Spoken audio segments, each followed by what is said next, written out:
할렐루야. 말씀 안에서 여러분들을 뵙게 되어서 반갑고 또 감사한 마음을 갖습니다. 저는 소개해 주신 것처럼 한 2년 전까지 한마당교회를 섬기다가 지금은 켄턴 한인교회 설교 목사로 섬기고 있는 이송원 목사입니다. 제가 클리브랜드에 처음 미국에 이곳에 와서 한 20여 년 가까이 목회를 하면서 우리 켄턴 한인교회에 와서 말씀을 전하는 건 처음인 것 같습니다. 귀한 기회를 주셔서 너무 감사하고요. 오늘 말씀을 전하기 전에 여러분에게 한번 질문을 좀 드려보겠습니다. 그냥 속으로만 대답하세요. 네, 스스로에게. 네. 어떤 사람이 천국에 들어갈 수 있겠습니까? 어떤 사람이 천국에 들어갈 수 있을까요? 자, 대답하시죠, 속으로. 네. 자신 있는 분은 입 밖으로 소리내서 말씀해 주셔도 괜찮습니다. 예, 다 대답하셨죠. 나름대로의 다 정답을 가지고 계신 줄 압니다. 우리 보통 그렇게 말씀하실 거예요. 천국에 누가 들어갈 수 있느냐? 예수님을 믿는 사람, 그렇죠? 네, 구원받은 사람, 그리스도의 제자, 하나님의 자녀, 그리고 좁은 문을 향해서 좁은 길을 끊임없이 가면서 예수님을 따라가는 사람. 나름대로 다 대답이 있고 다 맞는 말입니다. 자, 그것은 우리의 관점에서 그렇게 우리가 대답을 할 수 있습니다. 그렇다면 예수님의 관점에서 봤을 때 천국에 들어갈 수 있는 사람은 누구일까요? 이거 역시 속으로 한번 대답해 보십시오. 네. 네, 이제 대답하셨습니까? 그러면 이제 입 밖으로 한번 대답해 주셨으면 좋겠습니다. 예수님의 관점에서 볼 때 어떤 사람이 천국에 들어갈 수 있을까요? 네, 하나님 말씀을 따르는 사람, 또 하나님 뜻대로 사는 사람. 예. 네, 다 맞습니다. 다 맞고요. 신앙생활을 오래 하셨고 또 계속적으로 말씀을 듣고 또 말씀을 묵상하기 때문에 답을 가지고 계시는데, 정확한 답은 오늘 말씀의 근거에서 예수님 관점에서 보았을 때 하나님 나라에 들어갈 수 있는 사람은 어떤 사람이냐면 예수님이 아는 사람입니다. 예수님이 아는 사람. 여러분, 우리는 트럼프 대통령을 잘 알죠? 네, 뉴스를 통해서 잘 알고 있습니다. 그러면 여러분, 백악관 가서 내가 대통령을 날마다 뉴스를 통해서 접하고 또 다른 미디어를 통해서 너무 잘 알고 있다. 내가 잘 알고 있으니까 대통령 한번 만나게 하라. 개인적으로 독대하고 싶다. 그러면 어떻게 할까요? 네, 요즘 같으면 아마 총 맞을 것 같아요. 네. 나는 알지만 그분은 나를 몰라요. 네. 우리가 정말 심각하고 중요하게 생각할 부분이 이 부분입니다. 우리는 교회를 다니고 있고 신앙생활을 나름대로 잘 하고 있으면은 내가 예수님을 잘 안다고 생각할 수가 있어요. 네. 그냥 그렇게 외적으로 경건의 모양만 가지고 경건의 행위를 했을 때 난 예수님을 잘 안다고 생각할 수 있다는 것입니다. 근데 문제는 뭐냐면 내가 예수님을 그렇게 안다고 생각하는데 예수님은 나를 알고 계실까? 라는 것입니다. 물론 예수님은 우리를 너무 잘 아시죠. 우리를 지으신 분인데, 우리 자신보다 우리를 더 잘 아시는 분이 예수님이신데, 근데 그렇게 아는 것을 말하는 게 아니잖아요. 그렇죠? 성경에서 말씀하고 있는 안다라는 것은 뭐냐면 구약이나 신약이나 동일하게 그런 의미를 갖고 있습니다. 이 관계라는 것은 교제하고 사귐을 누리는 것, 사귐의 관계입니다. 이 관계를 통해서 상대방을 경험하고 또 인격적으로 아는 것, 체험적인 알을 성경에서는 말씀하고 있어요. 예수님이 우리를 안다고 하실 때는 마지막 날에 딱 가서 예수님, 제가 예수님을 압니다. 주님도 저 아시죠? 한다고 되는 게 아니라 우리가 이 땅에 살고 있는 동안 계속 예수님과의 사귐을 통해서 그분과의 관계를, 사랑의 관계를 유지한 사람일 때만이 마지막에 주님이 우리를 안다고 하실 줄 믿습니다. 근데 오늘 보면요, 정말 놀라운 일이 마지막 날에 있을 것을 주님이 말씀하십니다. 그날에 많은 사람들이 나더러 주여 주여 하면서 뭐라고 얘기하냐면은 내가 주의 이름으로 선지자 노릇하고 또 주의 이름으로 귀신도 쫓아내고 많은 권능을 행했습니다. 지금 이 사람들이 주님을 시인하고 심지어는 주님의 이름으로 직분도 감당하고 사역도 행했어요. 그래서 주님 앞에 뭘 가지고 나왔냐면, 저 아시죠? 제가 이 땅에 살면서 목사했어요. 선교사했어요. 장로로 평생 섬겼어요. 권사로 섬겼어요. 주님 저 아시죠? 그리고 제가 어떤 많은 일들로 봉사하고 섬겼는지 다 아시잖아요. 주님 앞에 그걸 가지고 저 아시죠라고 그들이 주님 앞에 아는 척을 했던 것이죠. 그런데 놀랍게도 우리 주님의 대답은 기가 막힙니다. 이 불법을 행하는 자들아, 나는 너희를 도무지 알지 못한다는 것이에요. 저는 이 말씀을 읽고 묵상할 때마다 참 떨려요. 두려워요. 혹시 나도 마지막에 그러면 어떡할까? 여러분, 이 앞에서 말씀을 전하는 목사라고 해서 천국에 반드시 간다는 보장이 돼 있습니까? 그런 건 아니거든요. 그렇죠. 사도 바울도 그러면 고백을 해요. 내가 내 몸을 쳐 복종케 하면 내가 다른 사람에게 복음을 전파한 후에 도리어 버림을 받을까 두려워함이라. 바울도 그렇고 그런 고백을 해요. 그가 구원에 확신이 없어서 그렇습니까? 아니거든요. 여러분, 정말 마지막 날에 우리가 무엇을 가지고 주님 앞에 설 수 있겠습니까? 나의 행적입니까? 어떤 섬김이나 봉사나 공로이겠습니까? 그런 건 다 주님 앞에 내세울 게 없어요. 오직 주님을 사랑했던 그 흔적, 또 주님의 말씀대로 주님의 뜻대로 살아왔던 그 흔적, 주님이 그걸 보시고 또 그러기 위해서 오늘 나눌 내용, 내가 주님과의 어떤 관계 가운데 살았는지를 주님은 마지막 날에 반드시 보시게 될 줄을 믿습니다. 예수님이 그런 말씀을 하셨어요. 성경 말씀 보겠습니다. 요한복음 17장 3절에 보면 예수님도 마지막에 하나님께 이제 십자가의 죽음을 앞두시고 기도하는 그 기도의 내용 중에 이런 말씀이 있습니다. 17장 3절 같이 읽겠습니다. 시작. 영생은 곧 유일하신 참 하나님과 그가 보내신 자 예수 그리스도를 아는 것이니이다. 영생이 뭐라 그랬죠? 하나님과 예수 그리스도를 아는 것이 영생이래요. 그 아는 것이 무엇이냐? 예수 그리스도를 주님과의 사랑의 관계 속에서 경험하고 인격적인 관계를 실제적으로 누리는 거예요. 여러분, 우리가 사람을 대면해서 사람과의 관계가 형성이 될 때는 그냥 얼굴 보고 인사하는 안녕하세요 하고 끝나는 관계가 있는가 하면은 어떤 사람은 더 친밀하게 대화하고 시간을 갖고 또 심지어 어떤 사람은 자기 안에 있는 모든 것들을 다 흉어물 없이 다 터놓고 깊은 관계를 유지하는 정말 친밀한 관계 가운데 있는 그런 알미 다 있어요. 알미의 단계가. 여기서 예수님이 말씀하시는 아는 것이 바로 그런 것이에요. 주님이 나를 아시고 내가 주님을 아는. 근데 그것이 머리로 알고 그냥 종교적인 개념으로 아는 것이 아니라 실제적인 관계 속에서 영적인 체험으로 영적인 관계 속에서 인격적인 관계 속에서 주님을 아는 것이에요.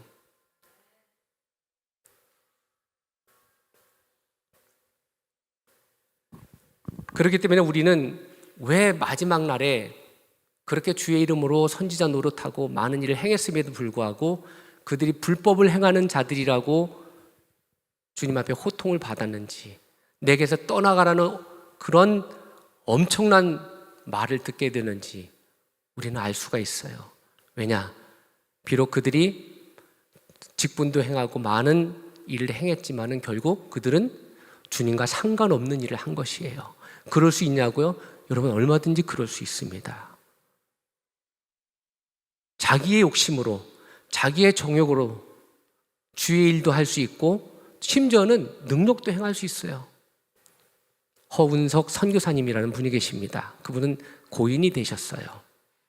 아마존 오지 중에 오지에 들어가서 남편 선교사님과 함께 교회를 세우고 원주민을 전도해서 신학교를 세우고 신학생들을 배출하고 목회자를 배출해서 현지인 교회를 만드신 정말로 귀하신, 한국에서 언더우드 선교상까지 받은 그 선교사님이 있어요.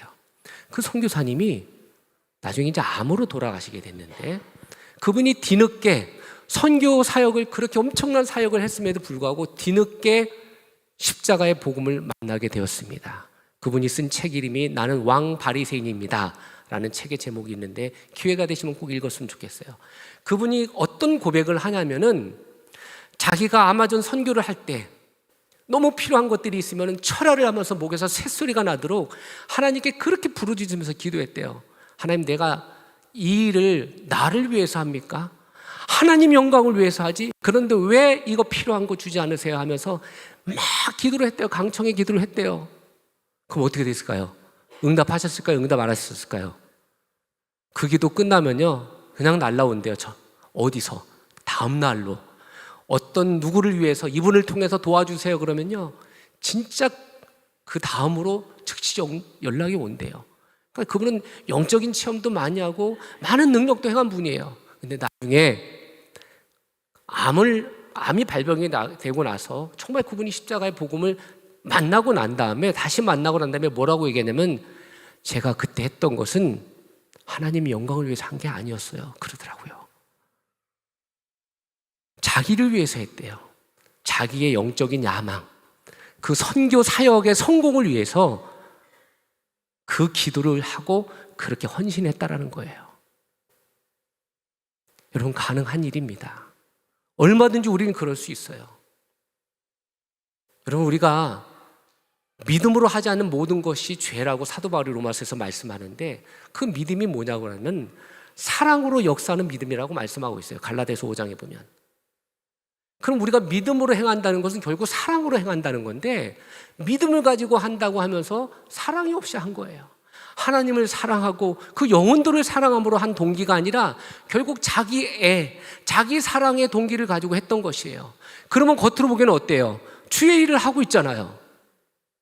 근데 하나님 보시기에는 불법을 행하고 있는 거예요. 하나님 뜻대로 하고 있지 않는 거예요. 하나님의 말씀대로 하고 있지 않는 것이에요. 이게 무서운 거예요. 우리가 신앙생활하고 교회를 다니면서 왜 예수님을 믿습니까? 하나님의 영광을 위해서 그렇게 고백을 하지만은 파고 들어가면 하나님조차도 나의 영광을 위해서, 나의 성공을 위해서, 나의 안정을 위해서, 내가 잘 되기 위해서 하나님 믿는 경우가 많지 않습니까? 얼마나 이기적인 동기를 가지고 하나님 앞에 접근합니까? 스스로를 살펴봐야 돼요. 그러면서 명분은 항상 하나님의 영광을 위해서라는 거예요. 여러분, 우리가 아는 것이 정말로 중요한데, 예수님이 우리를 아셔야만이 우리가 마지막 날에 주님 나라에 들어갈 수가 있는데, 알려면은 전제가 있어야 돼요. 서로 알려면은 상대방이 서로 안에 들어와야지 알 수가 있어요. 여러분, 남녀가 만나서 불같은 사랑을 하다가 어떻게 결론이 납니까? 진짜 사랑하면은 결혼을 하게 되죠. 근데 결혼하기 전에 반드시 전제되는 게 뭐냐면 상대방이 내 안에 들어와야 돼요. 옛날에 그래서 저는 그 드라마를 못 봤지만 한국의 파리의 연인인가는 그 드라마에 유명한 대사가 있대요. 박신양이라는 배우가 이런 얘기를 했대요. 내 안에 너 있다. 그게 돼야지 사랑이 되는 거예요. 여러분의 성도님들이, 옆에 계신 분들이 여러분 안에 계십니까? 그래야지 사귐이 이루어져요. 들어와야 돼요. 들어오지 않으면은 안 돼요. 사귐이 안 돼요. 제가 한국에 있을 때 라디오 프로그램을 청취를 하는데 어떤 사연이 있었냐면 이런 게 있었어요. 교도소에서 정말 개가 천선해갖고 사회 나와서, 교도소에서 제빵 기술을 배워갖고 이제 사회 나와서 빵집을 하면서 정말 성실하게 사는 사람이 자기가 사연을 보낸 거예요. 그 사람은 죄를 지고 흉악범으로 교도소에서 복역 중이었어요. 어느 날 면회가 왔다고 합니다. 교도관의 얘기를 듣고 면회정사에 가봤더니 어머니가 면회를 왔는데 정말 너무도 남루하고 초라하게 옷도 제대로 갖춰 입지 못하고 그러고 오셨더래요. 그 오시더니 아들을 보고 울면서 보자마자 그러더라는 거야. 아들아, 살아줘서 고맙다. 살아 있어줘서 고맙다. 자기는 지금 죄 짓고 감옥에 가서 어머니의 근심거리가 됐는데 그 어머니가 하는 말씀이 살아 있어서 고맙다. 막 우시면서 그러더래요. 알고 봤더니 자기 형이 있는데 얼마 전에 죽은 거예요. 큰아들을 먼저 보낸 그 어머니에게 작은 아들은 감옥에 있든 감옥 밖에 있든 중요하지 않아요. 살아있는 그 자체가 고마운 거예요. 어머니에게는. 근데 그날 그 아들의 마음에 어머니가 들어왔어요. 자식이었지만, 가족이었지만 우리는 부모 자식 간에도 서로가 들어오지 않아서 서로 등지고 척지고 사는, 부모 자식 간에도 형제 간에도 원수지고 사는 게 왜 그렇습니까? 아무리 혈연 관계를 할지라도 상대방이 들어오지 않으면 그렇게 될 수 있어요. 왜 부부가 원수가 됩니까? 하루아침에 상대방이 들어왔다가 빠져나갔던지 아니면 딴 사람이 들어오면 그렇게 되는 것이죠. 딴 사람이. 근데 그 아들에게 그 어머니가 그날 들어온 거예요. 내가 이제는 다시는 어머니 마음에 못을 박는 일을 하지 말아야겠다. 그때부터 마음을 먹고 제빵 기술을 배우고 나와서 착실하게 산다고 기사를 들었어요. 그 라디오 사연을 들었습니다. 여러분 들어봐야 돼요. 마찬가지입니다. 영적인 관계도 마찬가지예요. 예수님이 그래서 뭐라고 말씀하십니까? 요한복음 15장 한번 보도록 하겠습니다. 같이 읽을까요? 시작. 내 안에 거하라. 나도 너희 안에 거하리라. 가지가 포도나무에 붙어있지 아니하면 스스로 열매를 맺을 수 없음 같이 너희도 내 안에 있지 아니하면 그러하리라. 나는 포도나무요 너희는 가지라. 그가 내 안에 내가 그 안에 거하면 사람이 열매를 많이 맺나니 나를 떠나서는 너희가 아무것도 할 수 없습니다. 말씀하고 계시죠? 누가? 우리가 주님 안에, 주님이 우리 안에 거하셔야만 됩니다. 네. 이게 뭐냐면 내가 주님 안에, 주님이 내 안에 들어오셔서 하나가 되어야만 한다는 것이에요. 그것을 쉽게 포도나무와 가지의 관계로 비유해주고 계십니다. 그래서 우리가 주님과 아는 관계가 되려면 반드시 전제되는 게 있어야 돼요. 그게 뭐냐면 우리가 예수 그리스도를 영접하는 것이에요. 마음으로 받아들이는 것이에요.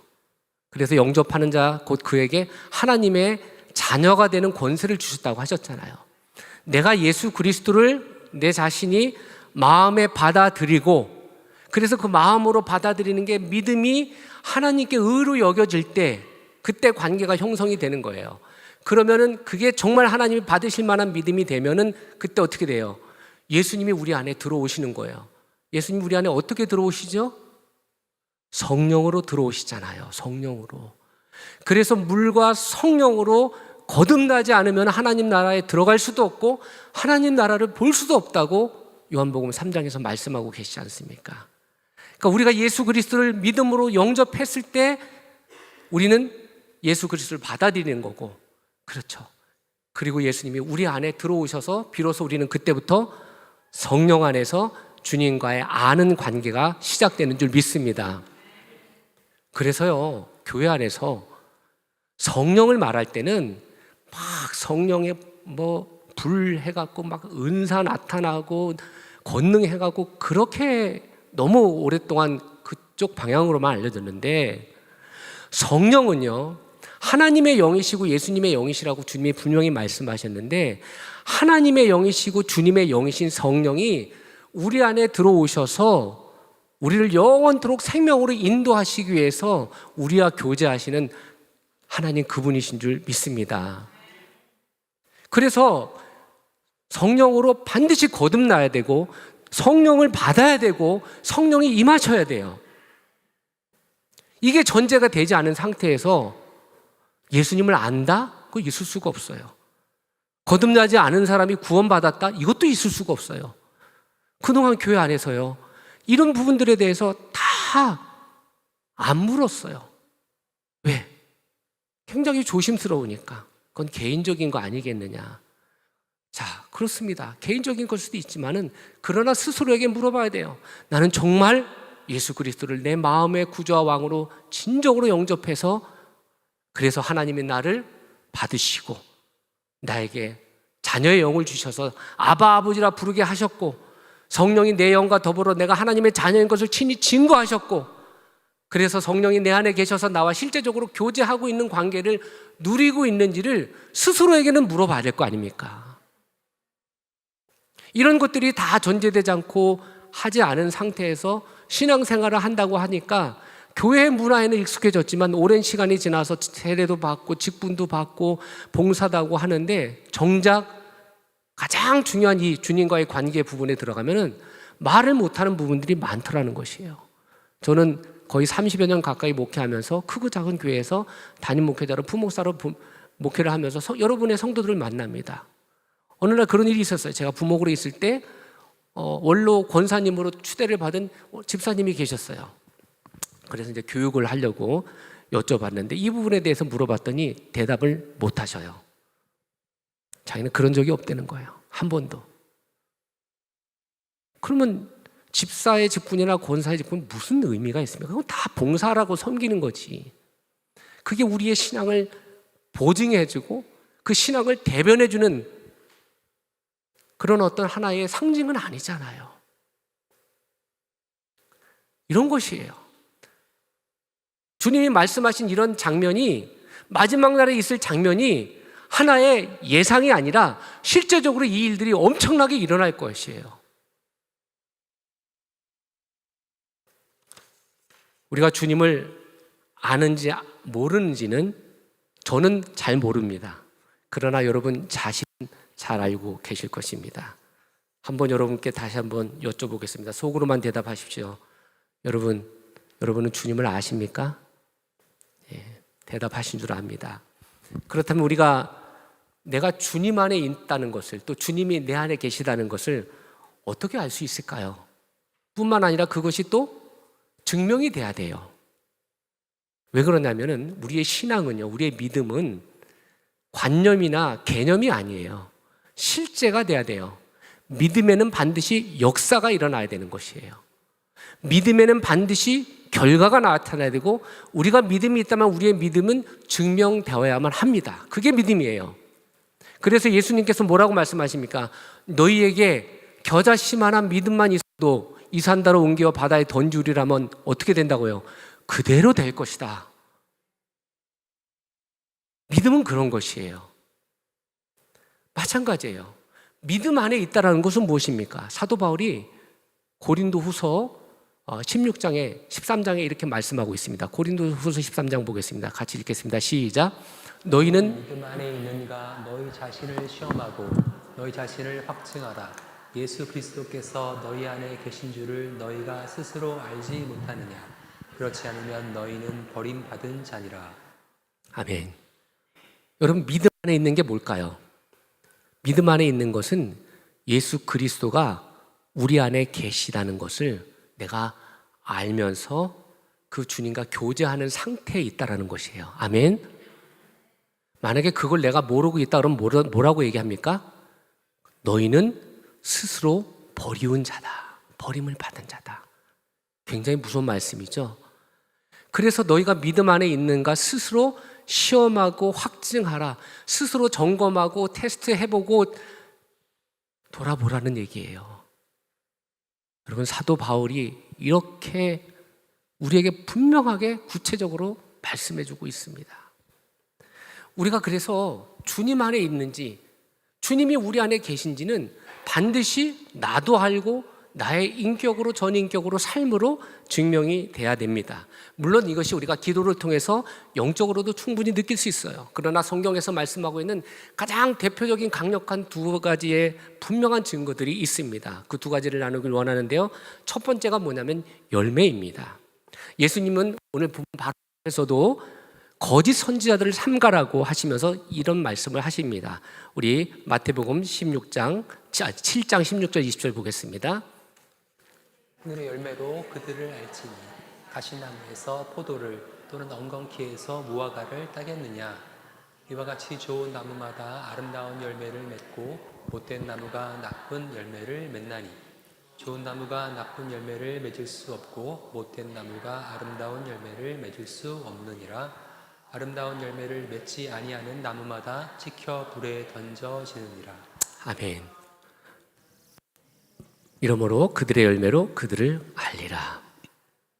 열매로 우리의 존재, 우리의 신앙의 정체성과 실체가 드러난다는 말씀입니다. 그러면 여러분, 직분이 열매입니까? 아니에요. 직임의 은사예요. 사역은요, 귀신 쫓아내고 권능 행하는 건 무엇입니까? 이거는 그냥 행하는 것이에요. 주님의 이름으로 주님이 그냥 역사하셔서 내가 한 게 아니라 그건 열매가 아니에요. 행사예요. 역사예요. 그들은 열매가 없었어요. 평생 동안 직분을 감당했고 많은 일을 행했지만은 열매는 없었던 자입니다. 열매는 예수님과의 그런 사랑의 사귐의 관계를 통해서 그 사랑 안에 있는 자에게, 그 관계를 누리는 자에게 열매는 뭐라 그랬죠? 자연스럽게 맺히는 결과입니다. 그래서 예수님 안에 거하지 않으면 어떻게 된다고 그랬죠? 결코 열매를 맺을 수 없어요. 우리 앞서서 요한복음 15장 말씀 함께 나눴잖아요. 그렇죠? 내 안에 거하지 않으면은 스스로 아무것도 할 수 없다고. 심지어는 예수님으로부터 떨어지면 밖에 버려 가지처럼 밖에 버려져서 말라지고 밟히게 된다고까지 말씀하세요. 열매는 오직 예수님과의 아는 관계에 있을 때만 열매는 저절로 맺히는 것입니다. 여러분, 포도나무에 붙어있는 가지는요, 나무에만 잘 붙어 있으면은 나무를 통해서 영양분을 공급받아서 저절로 열매 맺는 것이지 가지가 스스로 열매 맺으려고 몸부림칠 필요가 없어요. 근데 우리 예수님께 붙어 있지 않으면서 열매를 자꾸 맺으려고 하면 어떻게 됩니까? 그때 바로 종교가 되는 거예요. 그때 우리는 어떤 부담을 갖게 되냐면 무엇인가 끊임없이 무엇을 행해야 되고요. 내 노력으로, 내 의지로. 그걸 전혀 하지 말라는 의미는 아니에요. 그런데 예수님과의 관계가 단절된 상태에서 예수님을 알고 있지도 못하면서, 알지도 못하면서 이런 열매를 자꾸 맺으려고 하니까 어떻게 돼요? 그게 나중에는 종교적 위선이 되는 거예요. 그러니까 어떻게 돼요? 사랑이 없는데 사랑하는 척하고요, 믿음이 없는데 믿음 있는 척하고, 온유하지 않은데 온순한 척하고, 그렇죠. 절제함이 없는데 굉장히 잘 절제하고, 그 성령의 열매들을 내가 맺으려고 하는 것이에요. 그러나 이 열매는 어떤 자에게, 우리가 예수님 안에, 예수님이 우리 안에 거할 때, 주님과의 그 사귐의 관계 속에서 서로 아는 관계일 때 이 열매를 맺게 될 줄을 믿습니다. 그리고 그 열매가 뭐냐? 갈라디아서, 에베소서, 빌립보서 연이어서 사도 바울이 이렇게 말씀하고 있어요. 성령의 열매, 빛의 열매, 의의 열매입니다. 우리 먼저 갈라디아서 5장 22절, 23절 읽겠습니다. 시작. 성령의 열매는 사랑과 희락과 화평과 오래 참음과 자비와 양선과 충성과 온유와 절제니 이 같은 것을 금지할 법이 없느니라. 에베소서 5장 9절입니다.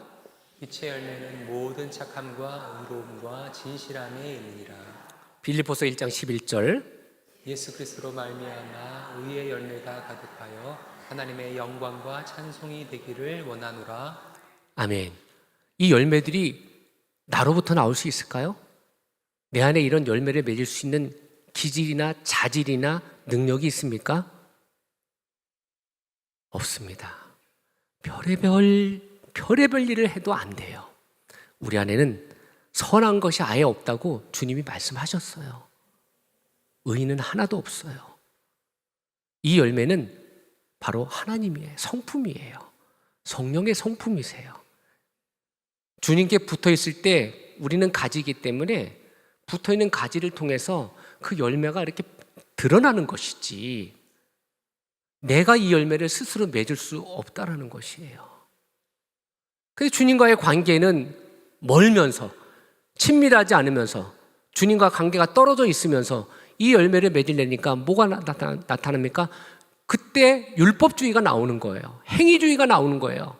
그래서 끊임없이 무엇인가를 해야 될 것 같고, 그걸 하지 않으면 불안하고, 그걸 해야지 하나님이 나를 인정해주고 알아줄 것 같고, 그렇게 해야지 천국 갈 것 같고. 여러분, 우리가 행위로 천국을 갑니까? 믿음으로 천국을 가죠. 그런데 그 믿음은 행위를 동반하는 믿음이에요. 하나예요, 믿음과 행위는. 근데 그 행위가 뭐냐면, 주님 안에 있으면은, 믿음 안에 있으면은 그 행위는 열매처럼 맺어지는 행위인 줄 믿습니다.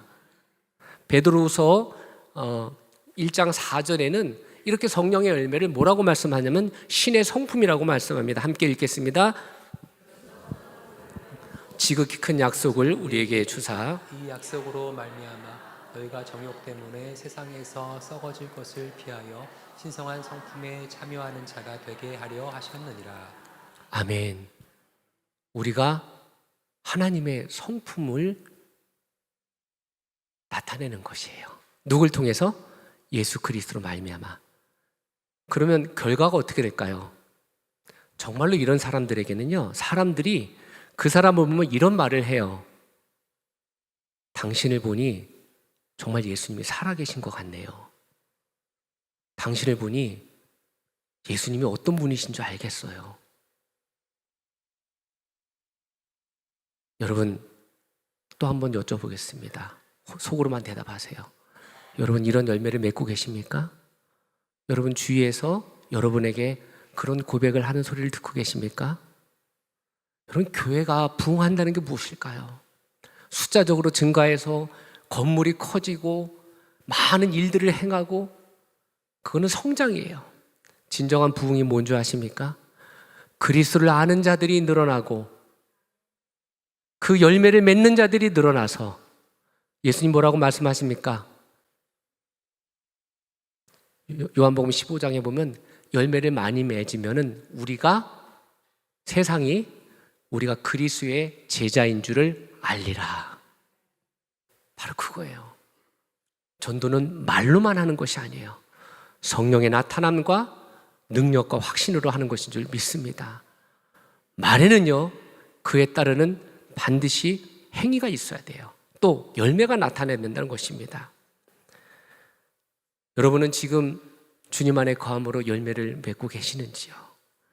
우리가 주님 안에 거하고 있다는 두 번째 증거가 있습니다. 그거는 뭐냐면은 바로 주님의 계명을 지키는 것입니다. 예수님 요한복음 14장에서 말씀하십니다. 요한복음 14장 21절 그리고 23절에서 24절 같이 읽겠습니다. 나의 계명을 지키는 자라야 나를 사랑하는 자니 나를 사랑하는 자는 내 아버지께 사랑을 받을 것이요 나도 그를 사랑하여 그에게 나를 나타내리라. 예수께서 대답하여 이르시되 사람이 나를 사랑하면 내 말을 지키리니 내 아버지께서 그를 사랑하실 것이요 우리가 그에게 가서 거처를 그와 함께 하리라. 나를 사랑하지 아니하는 자는 내 말을 지키지 아니하나니 너희가 듣는 말은 내 말이 아니요 나를 보내신 아버지의 말씀이니라. 아멘. 여러분, 우리가 주님과 사귀고 있다는 것은 무엇입니까? 지금 주님과 사랑의 관계 가운데 있다는 것이에요. 사랑하고 있다는 것이에요. 그죠? 네. 그게 주님을 아는 것이에요. 주님이 내 안에, 내가 주님 안에 있다는 것은 곧 주님을 사랑하고 있다는 건데, 주님을 사랑하는 그 증거, 또 내가 주님 안에 있다는 그 강력한 증거가 뭐냐면은 바로 주님의 계명을 지키는 것이라고 분명히 말씀합니다. 그래서 나를 사랑하는 자는 내 계명을 지킨다. 내 계명을 지키는 자라야 나를 사랑한다는 것이에요. 계명을 지키지 않는 자는, 나를 사랑하지 않는 자는 계명을 지키지 않는다는 것이에요. 누가 하신 말씀입니까? 주님이 하신 말씀이에요. 근데 정말 많은 성도들이 착각하는 게 있어요. 주님을 사랑하는 것과 또 주님의 계명을 따라 내 형제 자매를 사랑하는 것을 별개인 양 생각하고 있다는 것이에요. 그걸 노골적으로 얘기는 안 하죠. 근데 행위를 보면 알 수 있어요. 왜냐하면 오늘 주님이 말씀하신 건 이런 결론입니다. 정말로 나를 사랑하는지 사랑하고 있지 않은지는 뭘 통해서 증명이 되냐면 예수님이 우리에게 주신 계명을 지키는지 안 지키는지를 통해서 그게 증명이 된다는 것이에요. 아멘? 그런데요, 이런 얘기를 해요, 성도들이. 나는 예수님은 정말 사랑해. 정말 예수님을 사랑하는 건 난 변함이 없어. 우리 오늘도 주님 찬양할 때 주님 사랑하는 거 얼마나 많이 고백했어요. 그죠? 근데 이렇게 얘기를 해요. 그래도 저 인간은 안 돼. 저 인간만큼은 예외야. 주님도 아시죠? 저 사람 안 되는 거. 네, 저 사람 안 돼요.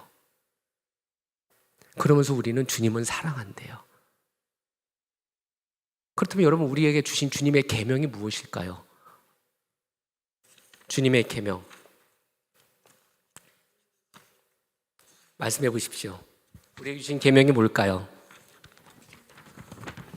하나님 사랑, 이웃 사랑, 그것도 맞습니다. 네, 요한복음 13장 34절, 35절 함께 읽겠습니다. 시작. 새 계명을 너희에게 주노니 서로 사랑하라. 내가 너희를 사랑한 것 같이 너희도 서로 사랑하라. 너희가 서로 사랑하면 이로써 모든 사람이 너희가 내 제자인 줄 알리라. 아멘.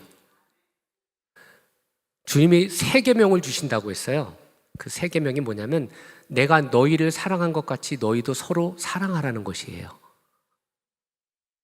우리가 잘 알고 있는 것처럼 모든 율법과 선지자의 강령은 곧 유일하신 참 하나님, 그 하나님을 마음과 목숨과 성품을 다해서 사랑하고 이웃을 내 몸과 같이 사랑하는 것이에요. 우리 잘 알고 있어요. 근데 예수님이 또 새 계명이라고 말씀하시면서 이런 말씀을 주세요. 이 계명을 주세요. 내가 너희를 사랑한 것 같이 너희도 서로 사랑하래요. 그러면 여기서 말씀하시는 것은 뭐냐면 예수님의 말씀하시는 사랑의 기준이 있다라는 것이에요. 그 기준이 무엇입니까? 내가 너희를 사랑한 것 같이. 그럼 예수님 우리를 어떻게 사랑하셨죠? 우리가 아직 죄인이었을 때, 우리가 죄로 말미암아 하나님의 원수 노릇할 때 어떻게 하셨습니까? 주님이 우리를 사랑하셨어요. 그래서 그분 자신의 몸을 십자가에 내어주셨습니다. 우리를 죽기까지 사랑하셨죠. 그러면은 우리가 서로 사랑한다는 기준이 무엇이죠?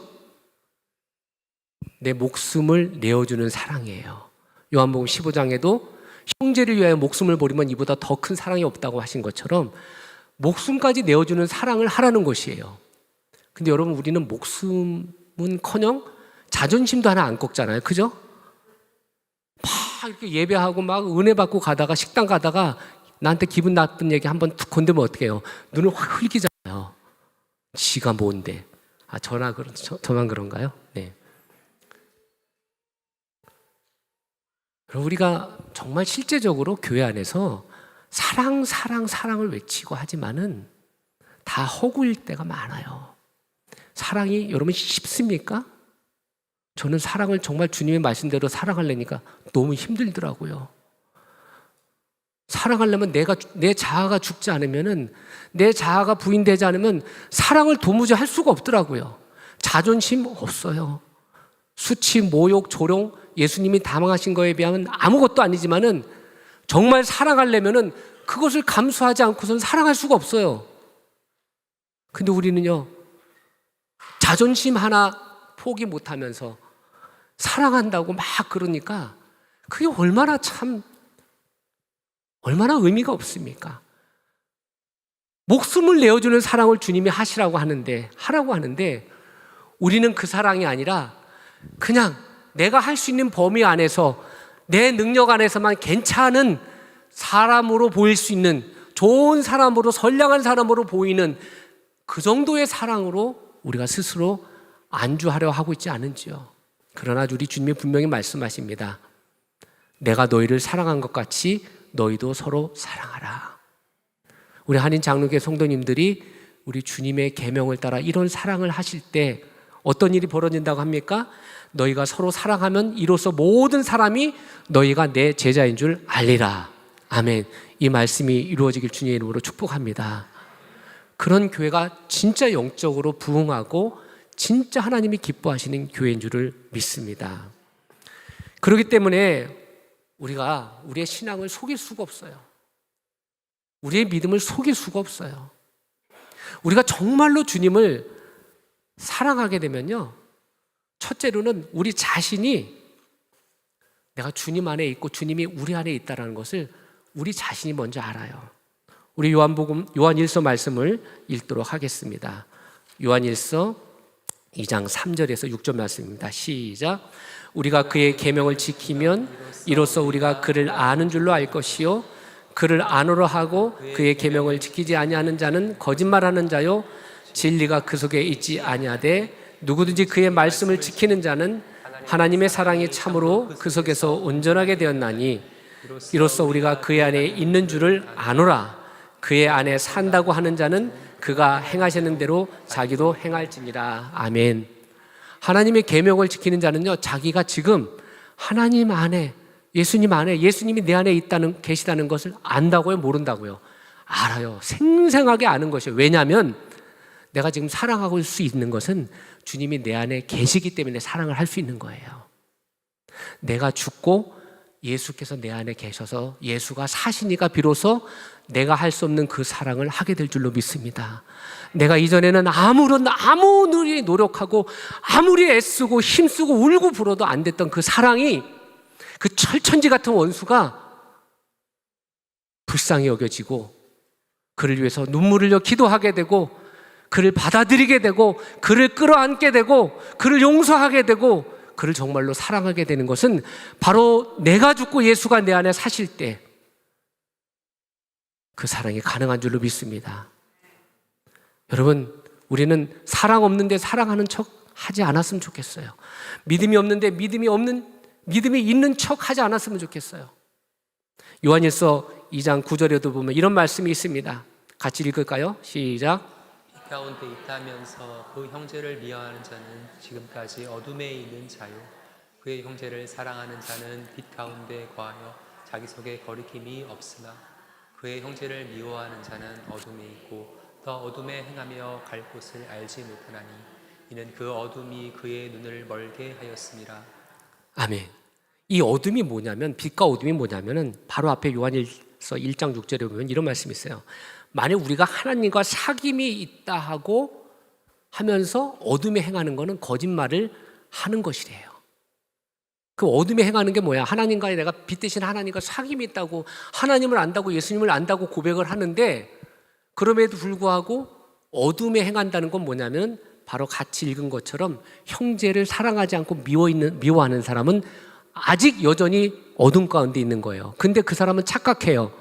여전히 어둠 가운데 있는데 교회 다니고 있으니까, 신앙생활을 외적으로는 유지하고 있으니까 하나님과의 사귐이 있다고 생각하고 빛 가운데 있다고 착각하는 거예요. 속지 말라는 것이죠. 여러분, 가장 무서운 것이 뭐냐면 신앙생활하는 데 있어서 자기 기만이에요. 자기가 자기를 속이는 것이에요. 이 정도면 내가 신앙생활 잘하고 있는 거지, 주님도 아시겠지. 왜 우리가 말씀을 읽습니까? 말씀을 통해서 하나님의 빛이 우리 안에 들어와야지 죄가 드러나게 되고 우리의 위선이 드러나게 되고 우리의 모든 거짓이 드러나게 돼 있잖아요. 근데 말씀을 내가 축복받는 하나의 성구를 찾아내기 위해서, 저는 그래요. 우리 성도님들 사업장이다 보면 지금은 어떨 쯤인데 옛날에 보면 항상 그런 게 있어요. 내 시작은 미약하였으나 나중은 창대하리라. 그렇게 많았어요, 옛날은. 근데 어느 집 가서도 이런 성구가 붙어있는 그런 데는 못 봤어요. 누구든지 나를 따르려거든 날마다 자기를 부인하고 제 십자가를 지고 나를 따를 것이니라. 제가 이 말씀 붙어있는 집을 못 봤어요. 왜? 부담스럽잖아요. 여러분, 우리가 이 땅에 왜 삽니까? 왜 살고 있죠? 그리고 무엇을 위해서 살고 있습니까? 누구를 위해서 살고 있습니까? 저는 이제서 그렇게 분명하게 당당하게 고백할 수가 있겠더라고요. 제가 이 땅에 하루라도 더 산 이유는 한 가지더라고요. 하나님을 사랑하고 내가 가장 사랑하는 그 주님을 위해서 가장 주님이 기뻐하시는 일이 내게 맡겨주신 사람들을 사랑하는 것. 저는 사랑하기 위해서 삽니다. 그리고 사랑하다가 주님 부르시는 날 부끄러움 없이 달려가고 싶어요. 마지막 우리가 주님 앞에 심판대에 섰을 때 심판의 기준은 한 가지예요. 하나님을 사랑했느냐. 그래서 정말 그 하나님을 사랑하면 그분의 계명을 지킬 텐데 그분의 계명, 예수님이 우리를 사랑한 것처럼 서로 사랑했는지 그 심판의 기준 때 우리가 분명히 서게 될 줄 믿습니다. 사랑하는 여러분, 우리가 이때 이 마지막 때라고 하는 이때를 살아갈 때 정말 주님의 말씀이 우리 안에 이루어지기 위해서 무엇보다도 중요한 것은 주님과의 그 사랑의 관계, 주님을 아는 관계 가운데 늘 머물길 힘쓰십시오. 그 어떤 것보다도 가장 우선순위가 그 주님과의 관계, 생명의 관계, 사랑의 관계를 유지하시는 것입니다. 그래서 주님으로 말미암은 열매를 맺어서 그 열매로 주님을 기쁘시게 하고 주님의 영광을 나타낼 뿐만 아니라 주님이 말씀하신 계명대로 삶으로 말미암아 우리가 이 땅에 보내심을 받은 하나님의 거룩한 그 뜻이 우리의 인생 가운데 꼭 이루어지기를 주님의 이름으로 축복합니다. 그런 교회, 그런 성도님 되시길 주의 이름으로 축복합니다. 아멘.